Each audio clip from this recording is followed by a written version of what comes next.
فاسعوا إلى ذكر الله وذروا البيع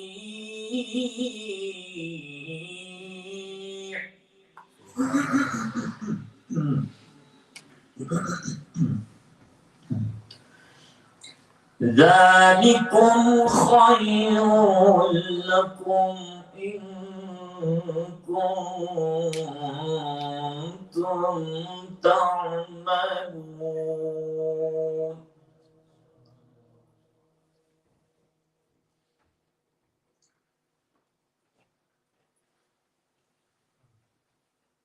يا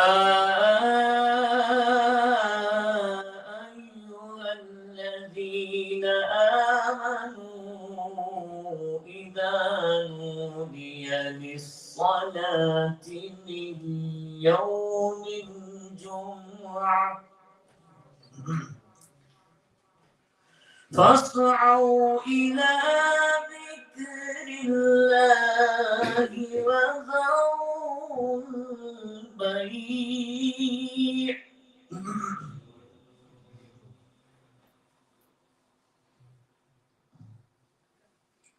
ذلكم خير لكم إن كنتم تعلمون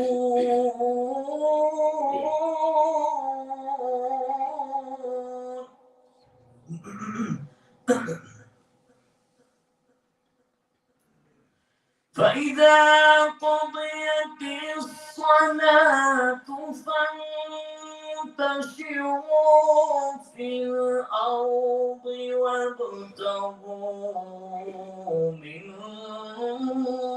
فضل الله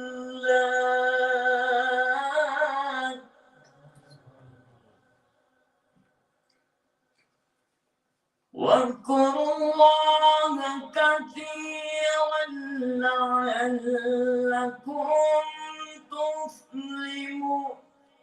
تفلحون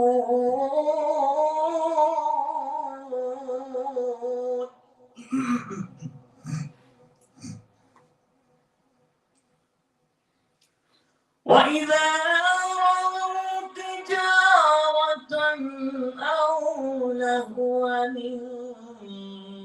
انفضوا إليها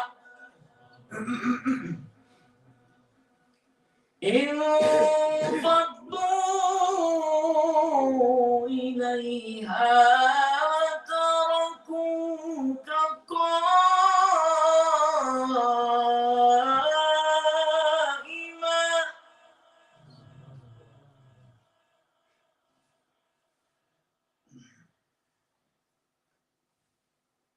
وإذا رأوا تجارة أو لهوا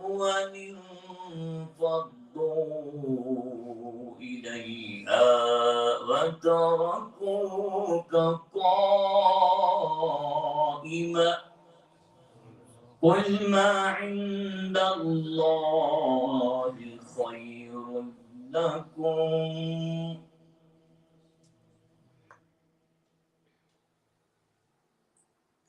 وإذا رأوا تجارة أو لهوا انفضوا إليها وتركوك قائما قل ما عند الله خير لكم خير من اللهو ومن التجارة والله خير الرازقين صدق الله العظيم कुरान करीम की तिलावत के बाद बरही साल मार्च सल्लम में अध्ययनात के लिए मैं पेश कर रहा हूँ बदनी ग्रुप जो है उनको गुजारिश करूँगा कि वह अपने हाजिर को पेश फरमाए सल्लल्लाहु अलैहि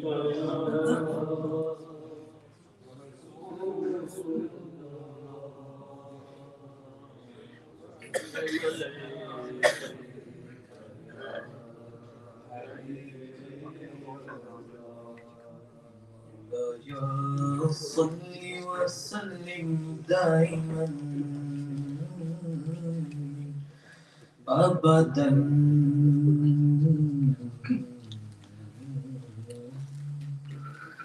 على حبيبك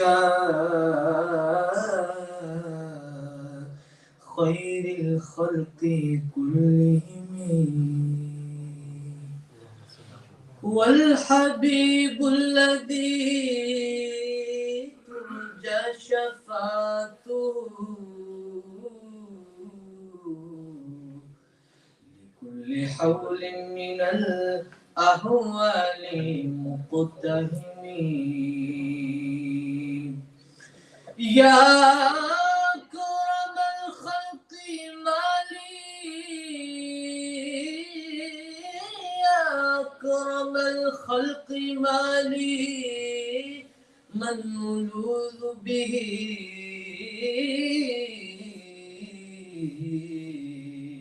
سواك عند علول الحديث الأممي محمد فخر عالم بادشاہ سجا سرور کونین سلطان عرب شاہ عجم ایک دن جبریل سے کہنے لگے شاہ امم تم نے دیکھا ہے جہاں بتلاؤ تو کیسے ہے ہم عرض کی جبریل نے اے شاہدی اے محترم عرض کی جبریل نے اے شاہدی اے محترم آپ کا کوئی مماثل ہی نہیں رب کی قسم نہ کوئی آپ جیسا تھا نہ کوئی آپ جیسا ہے نہ کوئی آپ جیسا تھا نہ کوئی آپ جیسا ہے چند بدر شاشانی ہے مکھ چند بدر شاشانی ہے مت چمکے لات نورانی ہے کلی زلف ترک مستانی ہے مخمور اکین مد بلیان کوئی آپ جیسا تھا نہ کوئی آپ جیسا ہے نہ کوئی آپ جیسا تھا نہ کوئی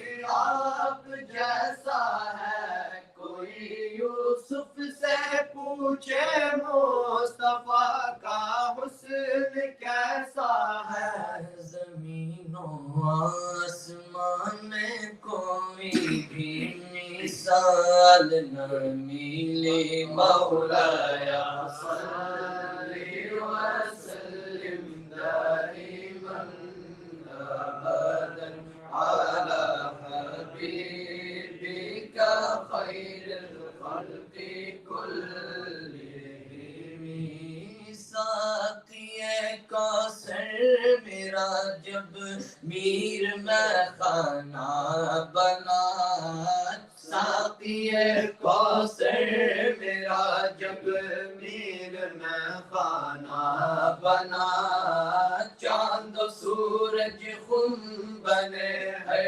نجم پیمانہ بنا حسن فطرت کے ہر ایک جلوے سے بیگانہ بنا دل بڑا ہوشیار تھا اس در کا دیوانہ بنا اس بہانے ہی سے جا پہنچوں لبے اعجاز تک اس بہانے ہی سے جا پہنچوں لبے اعجاز تک یا الہی خاک کر کے مجھ کو پیمانہ بنا پلٹ سکتا ہے تیرے واسطے آج بھی سورج پلٹ سکتا ہے تیرے واسطے اپنے دل کو الفت احمد کا کاشانہ بنا چاند کی رفعت کو چھو لینا کہا کہ عقل ہے عقل یہ ہے چاند کو خود اپنا دیوانہ بنا مولاي صل وسلم دائما ابدا على حبيبك خير الخلق كلهم صلاة الله سلام الله على طه رسول الله صلاة الله سلام الله على طه رسول الله صلاة الله سلام الله على ياسين حبيب الله توسلنا بسم الله وبالهادي رسول الله توسلنا بسم الله وبالهادي رسول الله وكل مجاهد لله بأهل البدر يا الله ثم الرضا عن أبي بكر وعن عمر ثم الرضا عن أبي بكر وعن عمر ثم الرضا عن أبي بكر وعن عمر أصحابك النجوم أصحابك النجوم بأيهم اقتديتم اهتديتم ثم الرضا عن أبي بكر وعن عمر مرتبہ حضرت صدیق کا ہے یہ سید ہر فضیلت کے وہ جامع ہے نبوت کے سوا ثم الرضا عن ابی بکر وعن عمر جب حسن تھا ان کا جلوہ نما انوار کا عالم کیا ہوگا جب حسن تھا ان کا جلوہ نما انوار کا عالم کیا ہوگا ہر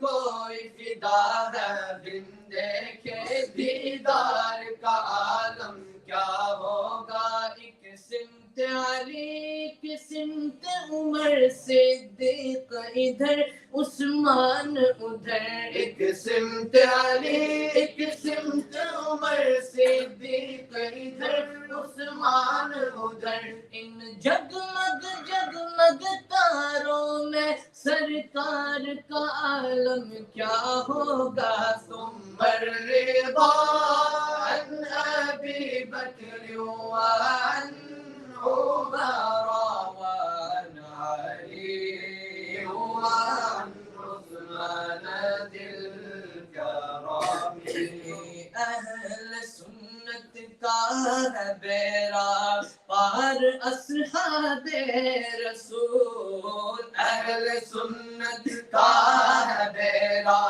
پار اصحاب رسول نجم ہے اور نام ہے اطرت رسول اللہ کی بھی خمسۃ اطفی بها حر الوباء الحاطمہ لی خمسۃ اطفی بها حر الوباء الحاطمہ المصطفى والمرتضى المصطفى والمرتضى وابناهما والفاطمة وابناهما والفاطمة تیری نسل پاک میں ہے بچہ بچہ نور کا تو گئے نور تیرا سب گھرانہ نور کا محمد مصطفیٰ کے باغ کے سب پھول ایسے ہیں محمد مصطفیٰ کے باغ کے سب پھول ایسے ہیں جو بن پانی کے در رہتے ہیں مرجایا نہیں کرتے یا ربی بالمصطفى بلغ مقاصدنا واغفر لنا ما مضى يا واسع الكرم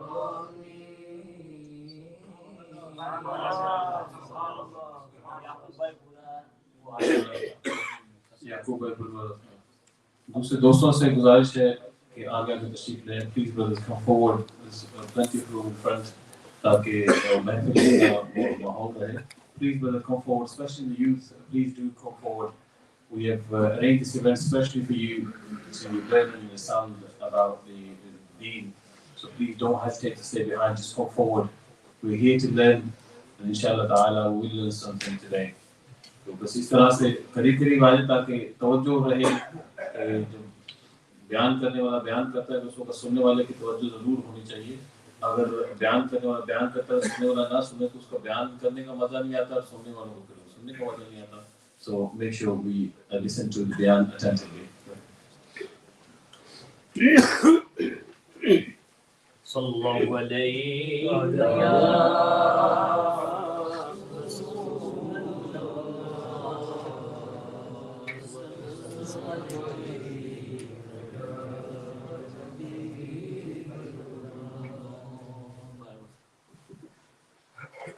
صلی اللہ علیہ یا رسول اللہ وسلم علیک یا حبیب اللہ پھر مدینے کا مجھ کو بلاوا ملا پھر مدینے کا مجھ کو بلاوا ملا تم چلو نہ چلو میں چلا تم چلو نہ چلو میں چلا پھر مدینے کا مجھ کو بلاوا ملا تم چلو نہ چلو میں چلا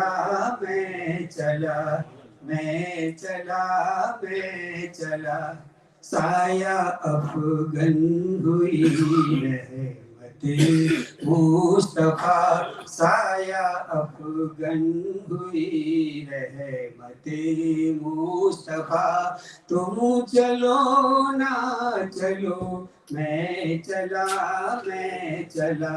پھر مدینے کا مجھ کو بلاوا ملا تم چلو نہ چلو میں چلا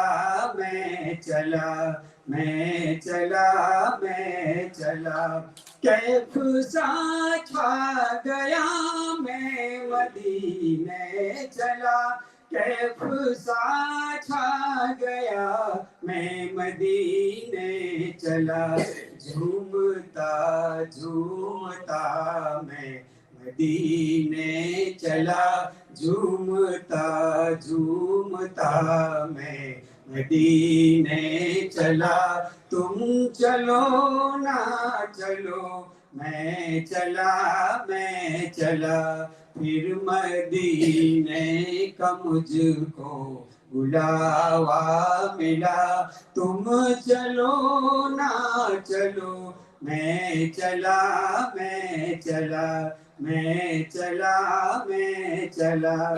میرے آقا کا در ہوگا پیش نظر میرے آقا کا در ہوگا پیش نظر چاہیے اور کیا میں مدینے چلا چاہیے اور کیا میں مدینے چلا تم چلو نہ چلو میں چلا پھر مدینے کا مجھ کو بلاوا ملا تم چلو نہ چلو میں چلا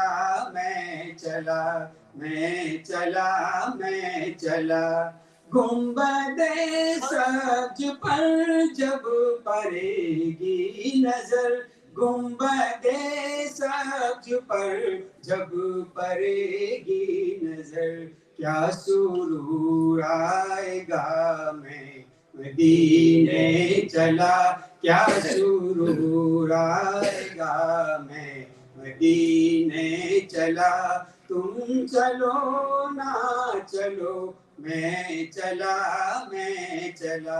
پھر مدینے کا مجھ کو بلاوا ملا تم چلو نہ چلو میں چلا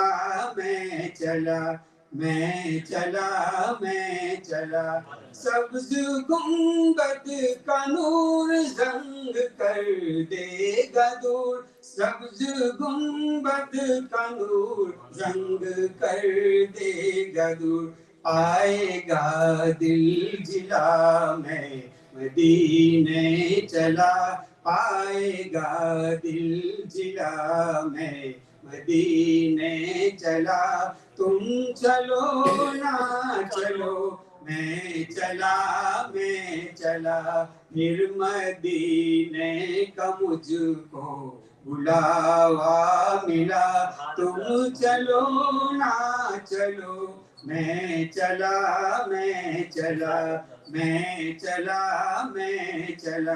کیا کرے گا ادھر باندھ رستے سفر کیا کرے گا ادھر باندھ رستے سفر چل عبید رضا میں مدینے چلا چل عبید رضا میں مدینے چلا لطف تو جب ملے مجھ سے مرشد کہے لطف تو جب ملے مجھ سے مرشد کہے چل عبید رضا میں مدینے چلا چل عبید رضا میں مدینے چلا تم چلو نہ چلو میں چلا پھر مدینے کا مجھ کو بلاوا ملا تم چلو نہ چلو میں چلا تم چلو نہ چلو میں چلا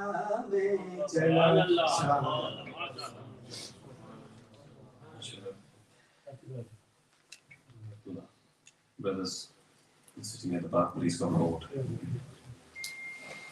Jazakallah. MashaAllah, yaar, aap to jawan log ho. Come on, get off from there. Leave that radiator. Wasim, get off properly. Come here. आगे आ जाइए अब नाम लेके बुलाना शुरू करो. Please come forward. Inshallah, we're about to call our Shaykh. So please sit properly. Show some respect to the masjid at the same time. We're here to learn something, and it's very important to sit actively to show the respect to the masjid and respect to the ulama who are here.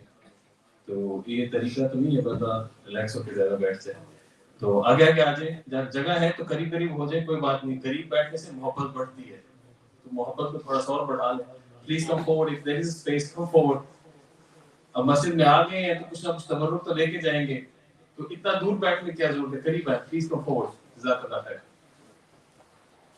हां बहुत करीब आ जाओ उसी बात आ गई now I would like to call our Shaykh who is famously known around the world, who has done such great service of the deen, have served the deen, served the religion, served the community very well in many ways.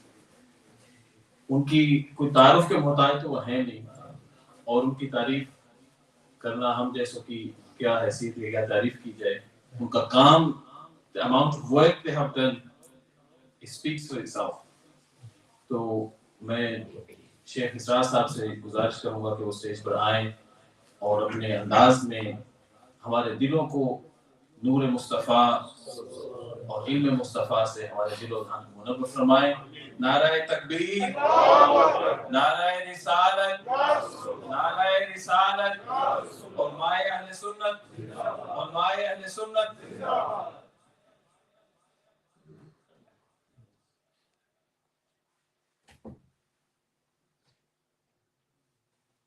बिस्मिल्लाहिर्रहमानिर्रहीम.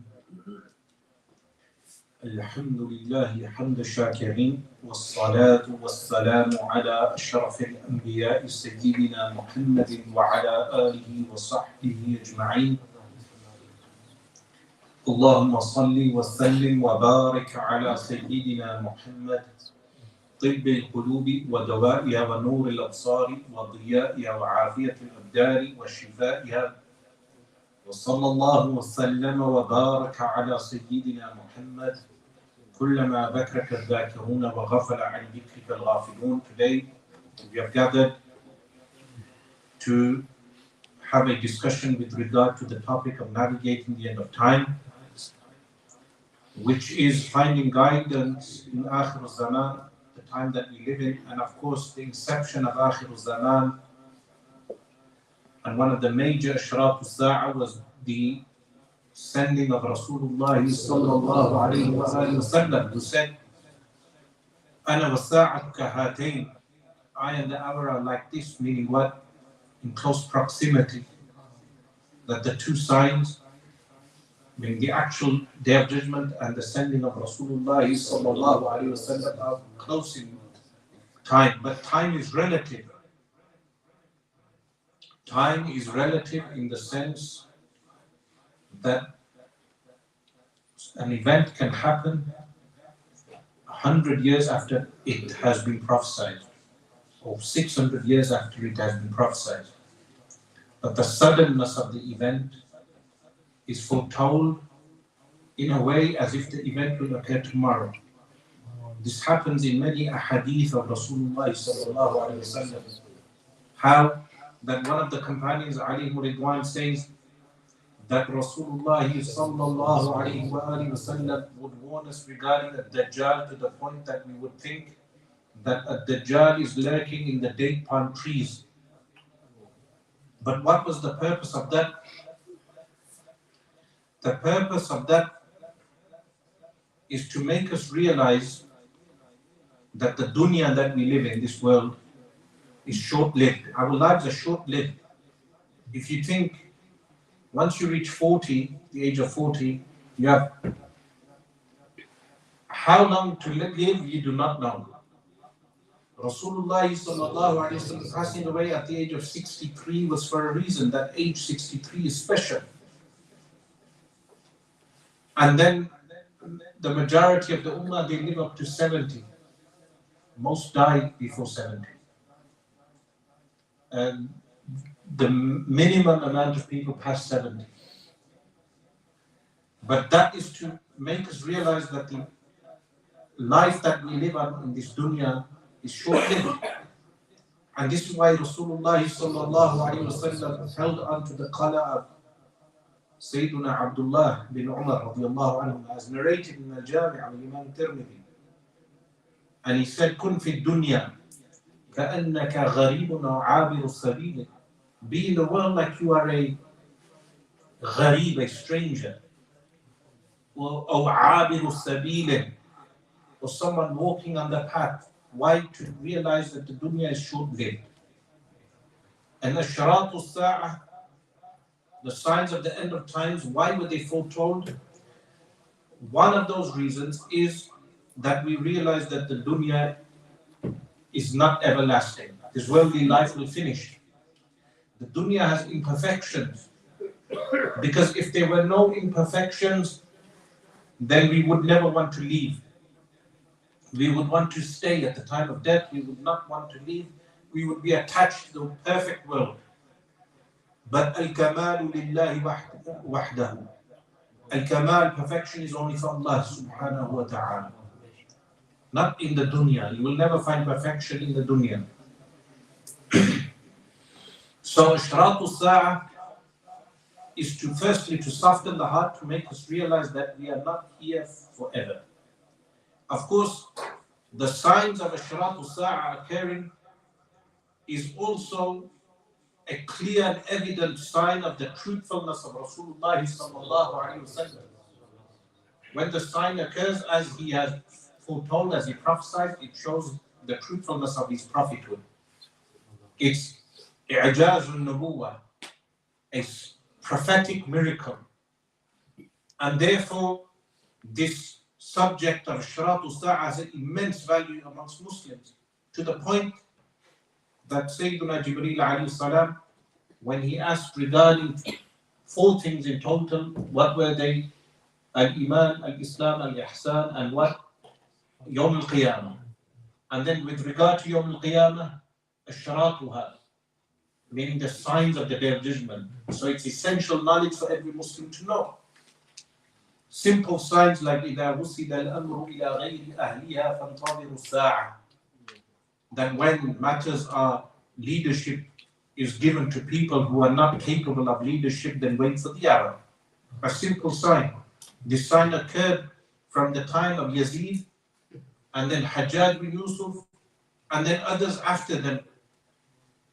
That one after the other leaders came that were not qualified. But then the sign grows in intensity towards the end of times, when leadership is given in worldly matters to people who are not qualified, but also in religious matters to people who are not qualified. Likewise, when Rasulullah sallallahu alayhi wa sallam said, أن ترى العراة الحفاة رعاء الشاء يتطاولون في البنيان.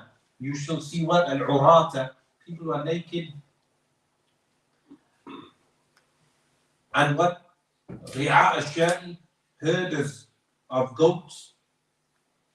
That, and al-hufata, they described as barefoot, meaning people who come from destitute poverty.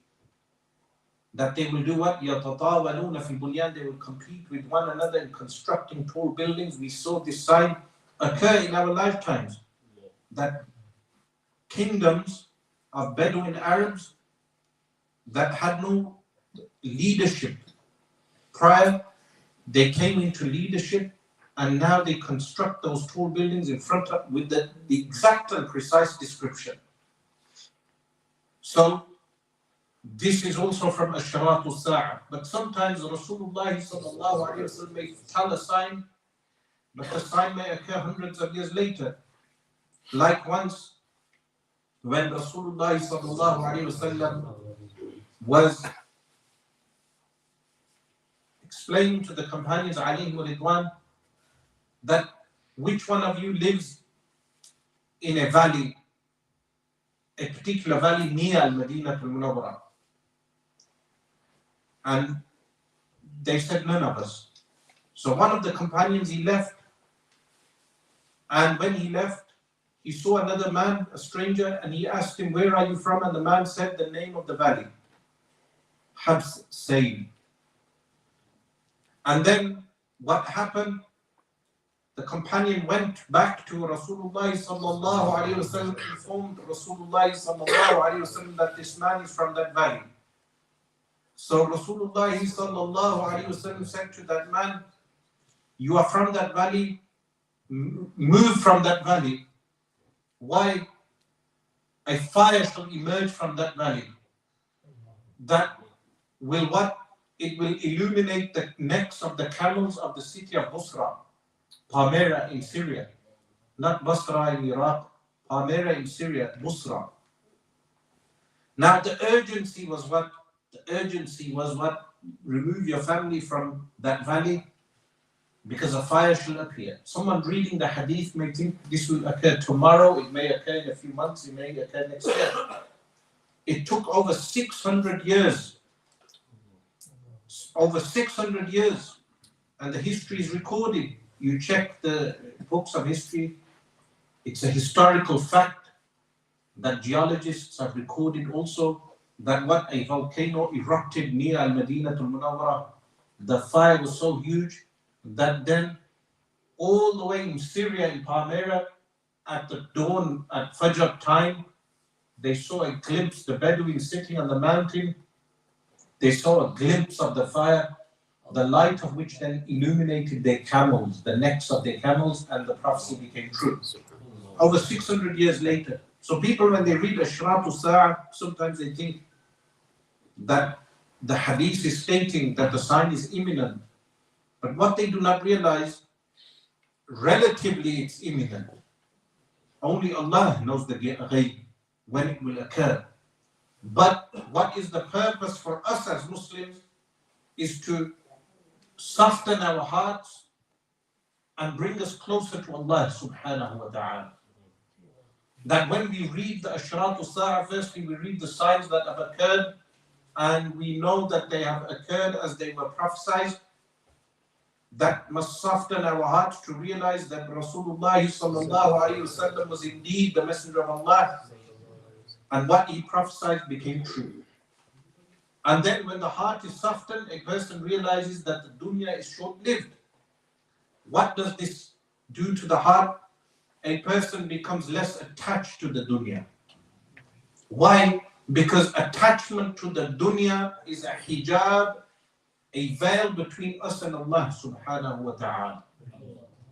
Halawatul iman, sweetness of faith and sweetness of the prayer and salah and ibadah is only felt when a person has attachment to Allah subhanahu wa ta'ala and is not attached to the material world. However, if a person attaches his heart to the material world, that the hijab, the veil of materialism is covering the heart to the point the person is engrossed heavily into material things, he will be far from Allah subhanahu wa ta'ala. And he will not feel the halawatul iman, the sweetness of faith. And when he does not feel the sweetness of faith, what will that do? It will remove him far from ibadah, worship. He will become engrossed in the world and materialism to the point that the iman can die. The faith can finish because the person is heavily engrossed in materialism to the point that in a hadith in the Mustadrak of Imam al-Hakim rahimahullah ta'ala, there is a hadith that states that anyone who is persistent on a zina, which is what fornication and adultery, and shurb al-khamr, which is what drinking alcohol, they eventually at the time of death, their iman will be removed from them. Why does the iman be removed? Because they are engrossed in those sins to the point that when the materialist mindset or attachment to the world is in the heart to the point that a person, his iman becomes weak, that at the time of death, a person remembers those things which he is engrossed in. So while you are in a state of health, if a person while he's in a state of health, he is engrossed in dhikrullah, and he's engrossed in ibadah, and he's engrossed in tilawatul Quran, recitation of Quran, he's engrossed in song, fasting, he's engrossed in dhikrullah in all its forms, ibadah in all its forms. When he goes through an illness or difficulty, that is what will appear. That is what will appear. And similarly, when a person is in a state of health and they are engrossed in sins, at the time of death, that is what will appear. So a person, if he becomes habitual in doing good deeds, a ta'at, then Allah subhanahu wa ta'ala gives him a husn al-khatim, good death. So Ashratu Sa'ah, the signs of the end of times and navigating the end of time, is to navigate us to our own khatima, which is our own death, which can occur at any time. A person may think in the morning that they will spend the day in a in a good way and they will live till the evening, but they do not realize that their kafn, their shroud is being cut. Meaning a person, a cloth merchant, may be cutting their shroud. A person may think that they will live till the evening, but they may pass away in the evening. Time of death. And this is from the Ashratu Sa'i, sudden death. That sudden death will be common. That people will die without realizing why suddenly such a person has passed away. But one of the Ashratu Sa'i which is mentioned is that when zina, fornication and adultery becomes widespread, it will lead to kathratul qatl. There will be murders, violence occurs. Why? Because people are engrossed in zina.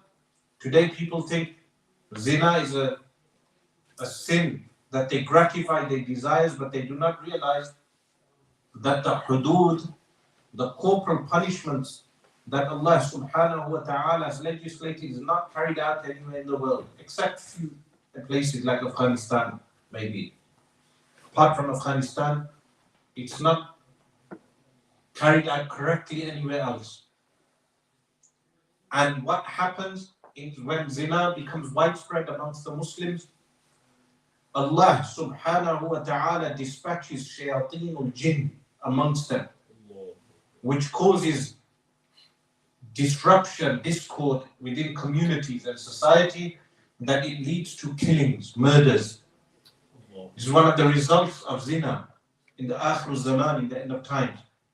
Another result of zina is that Rasulullah sallallahu alayhi wa sallam foretold that Allah subhanahu wa ta'ala will create such diseases in society that were never witnessed before. So when AIDS and HIV appeared, people made various conspiracy theories regarding AIDS being made in a laboratory. Whether that's true or not is not the purpose of the discussion. It spread via zina and fornication. So today we see another sign from Ashratu Sa'a is what is that nikahu rajuli ar-rajula, that a man will marry a man. This is from Ashratu Sa'a. The man who says that a nikah between a man and a man is halal, he is a kafir, is not the fold of Islam, is no longer a Muslim. Anyone who says that the action is permitted, halal, he's a kafir, he goes out the fold of Islam. But today we see this sign manifest, that they see a need, that the very institution of marriage was an institution for a man and wife so they can procreate and have progeny and children. But there is no progeny and children through this action. So what is the purpose of the marriage? It is only to violate and undermine the Sharia of Allah subhanahu wa ta'ala, the law of Allah subhanahu wa ta'ala. So that is also from Ashratu Sa'a, from the signs of end of times, that we observe. A Muslim, when he observes the Ashratu Sa'a occurring, he realizes that the world is not here forever. So therefore, he must fall into what? Riyadatul Nafs. What is Riyadatul Nafs?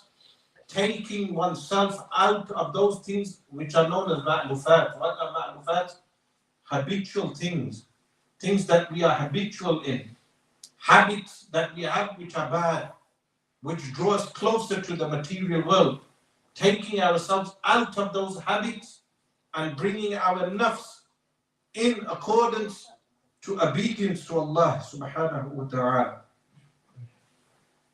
This relates to something which is also a part of the subject of my book, which I cover, which is Alam al-Mithal.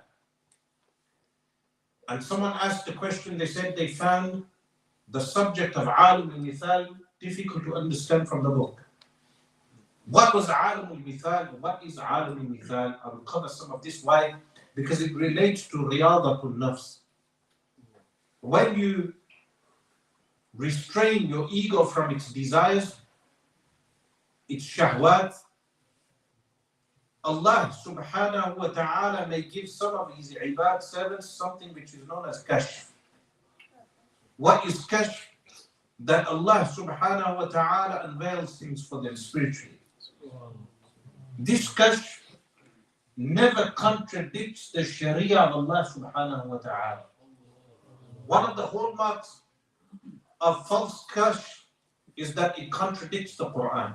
It contradicts the Sunnah. So in one narration, in the Musnad of Imam Bazar, every verse of the Quran has ظاهر, an outward, وباطن, and an inward. The ظاهر does not contradict the inward. The ظاهر does not contradict the batin. This is what makes the difference between Ahl Sunnah and Al-Batiniyah, false sects that misinterpret the Quran.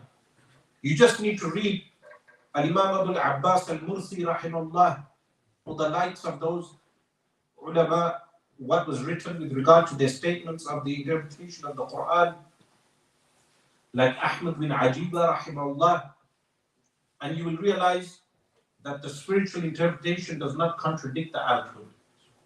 But what is the spiritual interpretation? It's Allah subhanahu wa ta'ala removes the veils from the eyes of some of His servants to the point that they can give spiritual interpretation. From the hadith of Rasulullah sallallahu alayhi wa sallam, اتقوا فراسة المؤمن فإنه ينظر بنور الله.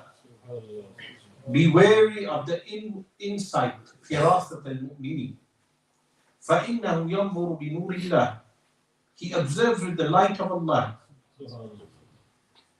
إن في ذلك لآيات للمتوسمين. What is al-mutawassimin? You check the commentaries, you will find that what is mentioned is those who have spiritual insight, like Sayyidina Uthman radiallahu anhu. A man, it's mentioned in some of the narrations who it was, he saw a woman before entering the presence of Sayyidina Uthman radiallahu anhu. And Sayyidina Uthman radiallahu anhu said that one of you enters my company and he has zina in the eyes, fornication in the eyes. The other man said, is there wahi, revelation after Rasulullah sallallahu alayhi wasallam? Meaning there is no wahi. So Sayyidina Uthman said, with regard to spiritual insight, there is no wahi, but there is spiritual insight. And this occurs, it's referred to as al-kashf, spiritual unveiling. Some of that spiritual unveiling relates to alam al-mithal, the world of similitudes, which relates to Akhir zaman also. How?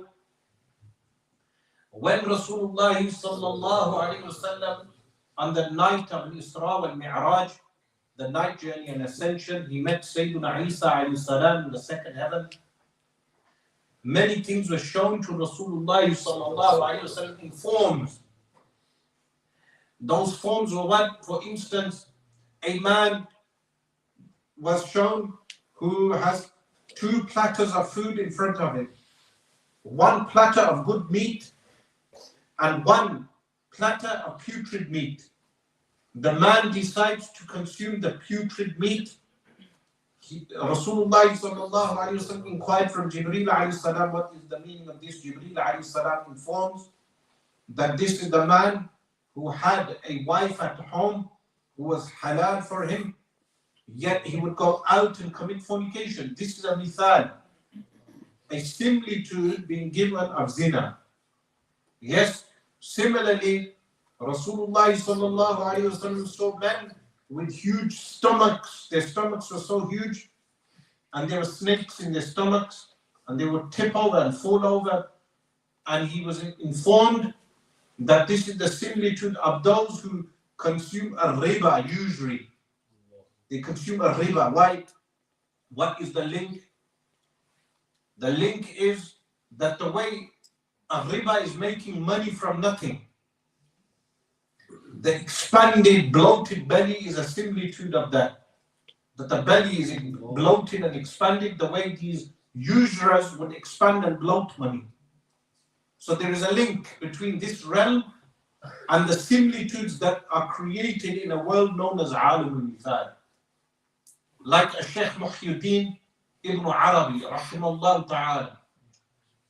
in his various works, especially Al-Futuhat al-Makkiyah, he mentions that the Alim al-Mithal, and because he was from those Ashab al-Kashf who decided to write down what he sees. There was a difference. Imam Abu Hamid al-Ghazali rahimahullah experienced the same but never wrote it down except alluding to certain things in Ihya Ulum al-Din. But a Shaykh Muhyiddin ibn Arabi rahimahullah, he would write down some of his mukashafat, his unveilings, including the fact that what people observe in Alim al-Mithal, it has some type of link to this realm. For instance, milk represents knowledge in Alim al-Mithal. So we know in the Sahih of Imam Bukhari rahimahullah ta'ala that Sayyidina Umar radiallahu anhu was seen in the dream that Rasulullah sallallahu alayhi wa sallam drank from the milk and gave it to Sayyidina Umar radiallahu anhu, who drank the milk, and the interpretation is ilm or al-ma'rifah. Al-ma'rifah or ilm. What is the link between milk and al-ma'rifah? Milk nurtures the body on earth. When we drink milk on earth, it nurtures the body to the extent that a child who is born, newly born, he can only drink his mother's milk or only have milk and grow on that milk until his intestines become ready for solids. Knowledge is similar to milk in the sense that knowledge nurtures and grows people, makes them grow. So because of that link, in Alim al-Mithal, knowledge takes the form of milk. Similarly, clothing represents Iman. So also in the Sahih of Imam Bukhari, Rasulullah sallallahu alayhi wa sallam mentions, and remember the Anbiya alayhi salam, their dreams are true, that he saw people wearing various types of clothing, short clothing. But Sayyidina Umar radiallahu anhu was seen with huge garments dragging his clothing. And they said, how did you interpret that? And Rasulullah sallallahu alayhi wa sallam said, it's what? Al-Iman, belief. What is the link? Al-Iman covers you. It covers your faults. And Iman covers you from the hellfire. Clothing covers you on earth. So because of that link, in the Akhirah, or in Alam al-Mithal, in that realm, Iman takes the form of clothing. And this is what the master dream interpreters are able to know and interpret. They are able to interpret dreams because they understand Alam al-Mithal. So you understand when Sayyidina Yusuf alayhi salam, in his story in Surah Yusuf alayhi salam, is able to interpret various dreams, and this is a knowledge which is ilm ladunni. What is ilm ladunni? Regarding Sayyidina Khidr alayhi salam, Allah subhanahu wa ta'ala says, وَعَلَّمْنَاهُ مِن لَدُنَّ عِلْمًا. We taught him, وَعَلَّمْنَاهُ مِن لَدُنَّ, from our divine presence, ilma, knowledge. This ilm is known as ilm ladunni. It's a knowledge if a man acts upon what is, how is this achieved? If a man acts upon Quran and Sunnah. Acting upon the Quran and Sunnah, a person can achieve ilm ladunni. Ilm ladunni does not contradict the Quran and Sunnah. Meaning anyone who claims ilm ladunni and they contravene Sharia, they contravene the Quran, they contravene the Sunnah, then they are a shaitan. The shaitan is inspiring them.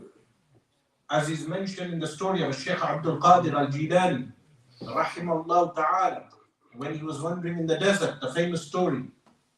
Even Ibn al-Aymad in Shadharat al-Dhahab mentions this story. So does Al-Imam Ibrahim al-Damishqi in Al-Rawd al-Zahir. It's an authentic story that when he was traveling in the desert and he saw a light, an illumination, and then the light called out and said, I have dropped all taklif, all obligations upon you, Abdul Qadir. And what did he say? He realized this is shaitan. So he took refuge with Allah from shaitan. And then shaitan said, your knowledge saved you. And he said, no, the mercy of Allah saved me. Yes, it's a famous story. But the point being that a person can go through spiritual training, but they can become misguided by shaitan. And this was the meaning of those Salihin who said, Man la shaykha lahu fa shaytanu shaykhu. The meaning of that was in context. It's not the way people misuse it today. And they misquote it as a hadith. It's not a hadith. It means that when you are traversing the path, if you do not have the correct guidance, then you can become misguided. But nevertheless, when a man acts upon the Quran and Sunnah, Allah subhanahu wa ta'ala gives him spiritual kayfiyat that are created within him. One of them is unveiling.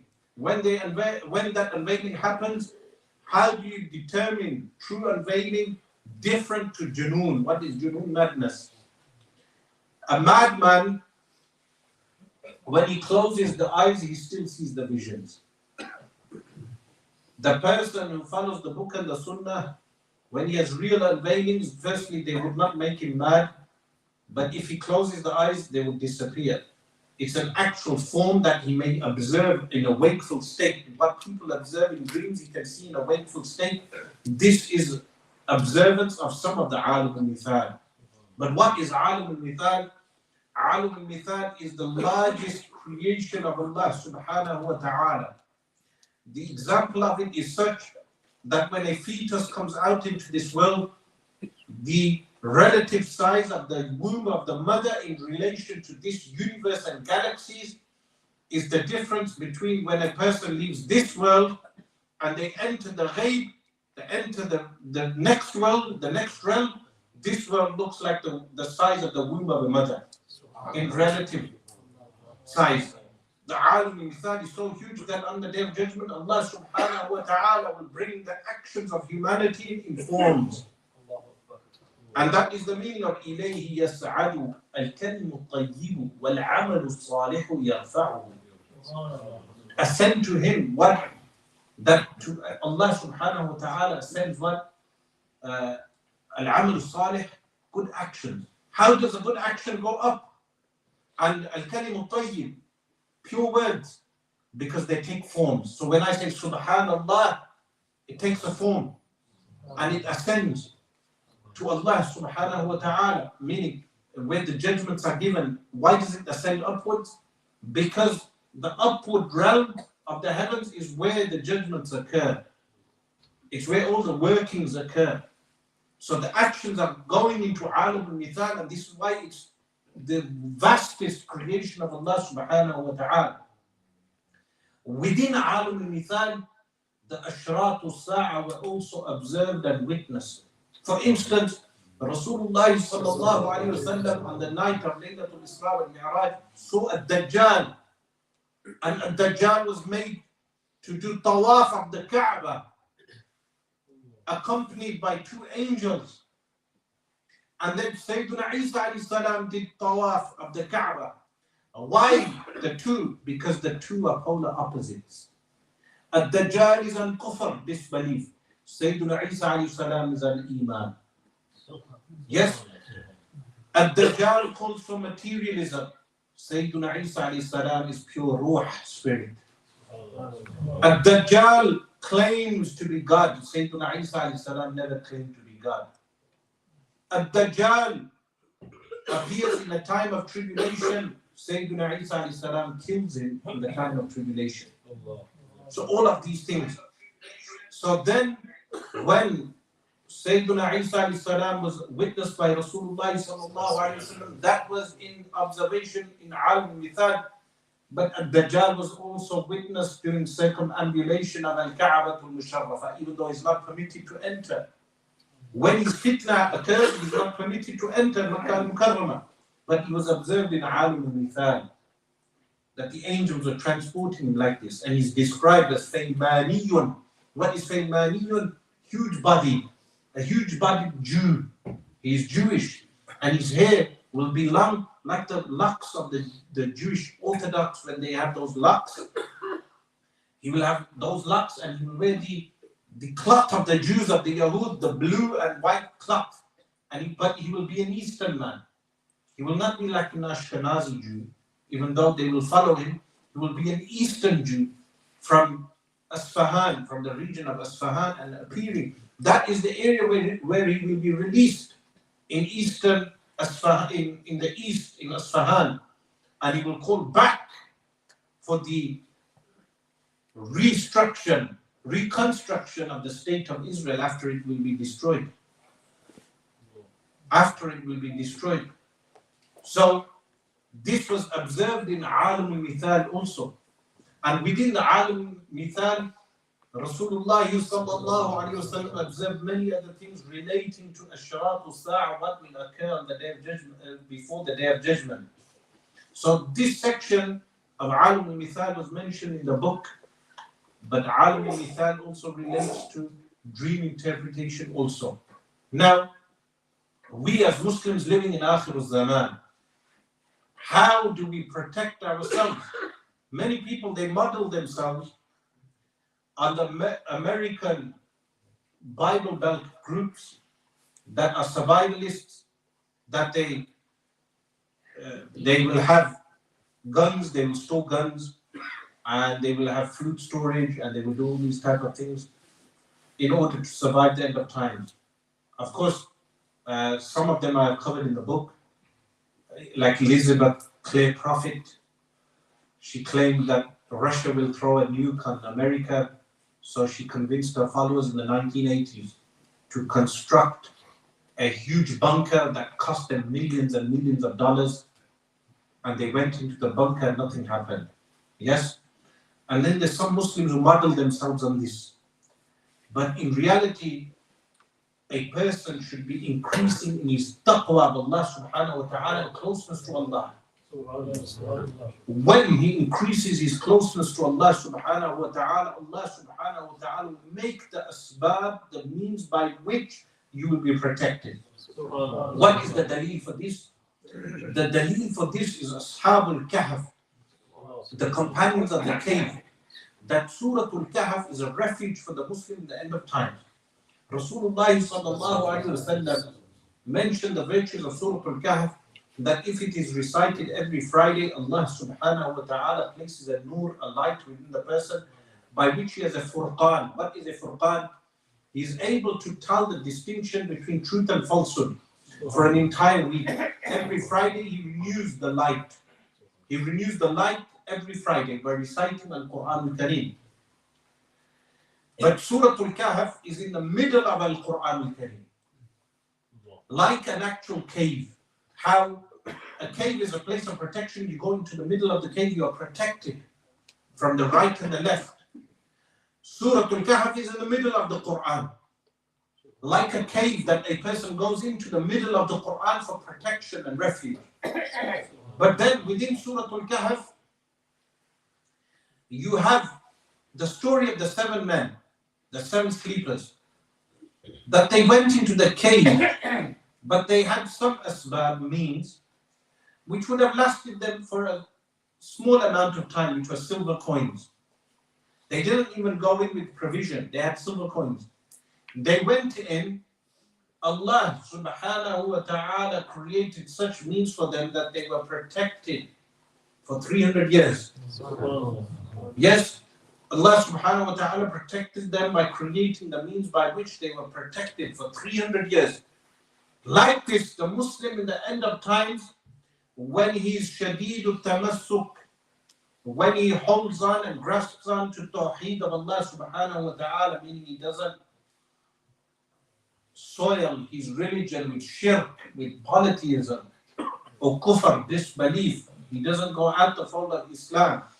He stays firm in the face of the mawjul fitan, the waves of fitna, like tribulation, like the LGBT fitna, the Zionist fitna, all these various types of fitan, tribulation, various fitan, the fitan of capitalism, the fitan of commercialism, the fitan of materialism, the fitan of communism, the various fitan, ideological fitan, people, the fitan, the tribulations of various philosophies.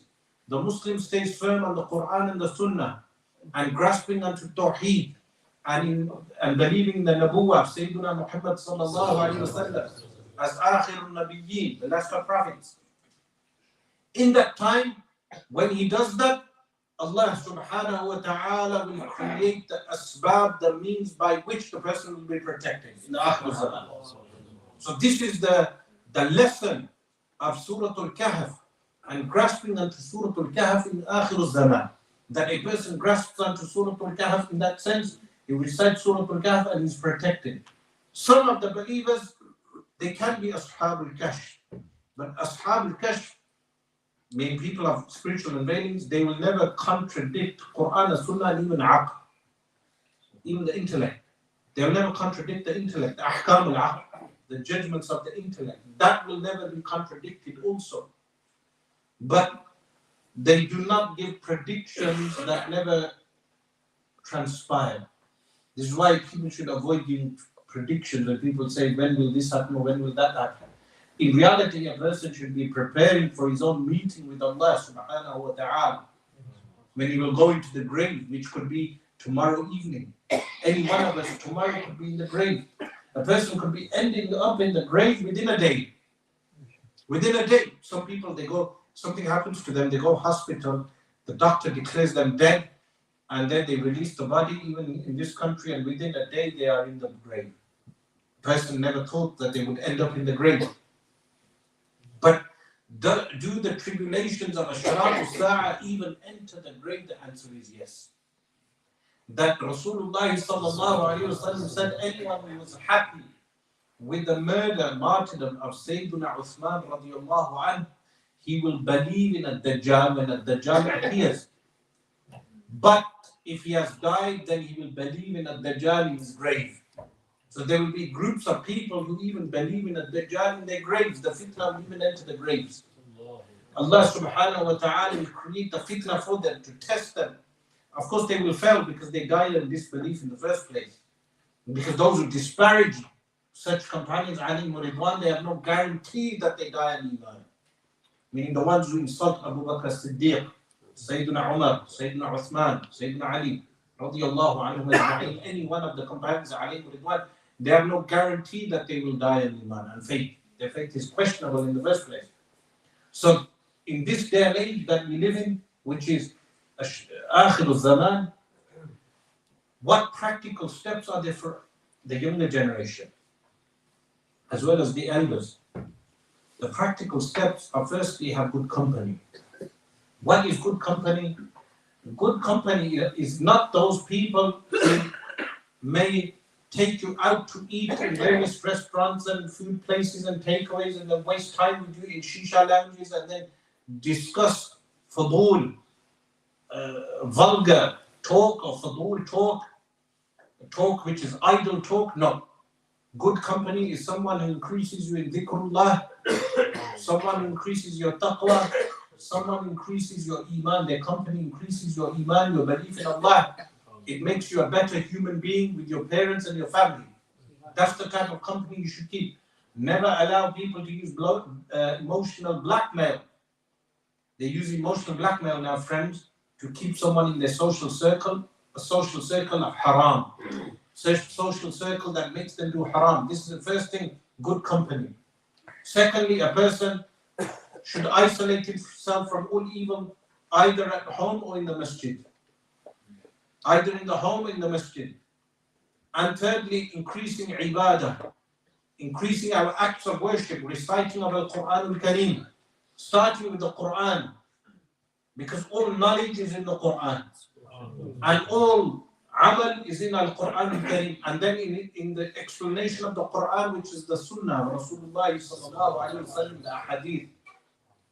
Increasing our knowledge of the Quran and Sunnah is essential, that a person increases his basic knowledge of the Quran and the ahadith of Rasulullah sallallahu alayhi wa sallam. And then this advice I give wherever I go, generally to all the youth in various mosques, make a WhatsApp group for your masjid. All those youth who are under the age of 40. Make a WhatsApp group, and in that WhatsApp group, you meet up for Salatul Fajr. So whether you are busy throughout the day, you go work, you go college, you go university, you go school, one thing you will always do is that all the local youth, they meet up for Salatul Fajr. 7 days a week, you meet up for Salatul Fajr. If you are absent throughout the day, it's fine. You are at work, you're busy. But Salatul Fajr is a time that most people are not busy at that time, that they have time to attend. So you make a group of youth that they pray Salatul Fajr in the Masjid. And the second thing you can do on the back of that is you select a book that you read together, or you tell the local imam or the teacher in the masjid to go over a book, a basic book like Aqidah Tahawiyah, Tahawi Creed, which is available now with the commentary of Ghaznawi, the Amal Press, Heritage Press. They have published the Ghaznawi's commentary on Tahawiyah. You read that, or you do a basic book on fiqh. And then each time you finish one book, you replace it with another book, and you make this your consistent habit within your local community. You'll feel an effective change just sticking to that, making that a regular habit, that all the youth, they attend Salatul Fajr and they read a book together in a group. They can even do the reading once a week. The reading doesn't have to be every day. You pray Salatul Fajr every day, but the reading of the book can be once a week. And that's it. You will realize that Allah subhanahu wa ta'ala will place a major change in your life. And then finally, I would say, have a read of my book on the end of times. If you are interested in the subject, navigating the end of time, it's available here in Matni Propagation Bookshop, down the road, here literally. You can get this book. If you want to know more tafseel detail on the end of time, get the book, read the book, and then inshallah when I am in Preston again, I'm coming twice next month. So when I'm here again, inshallah, you can write down your questions regarding this book.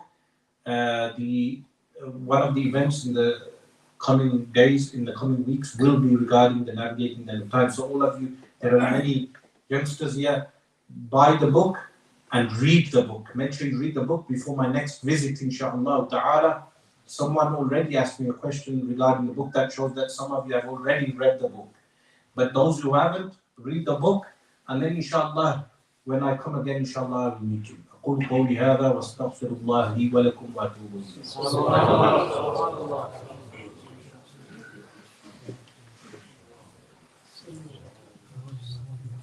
Sabi kare bro.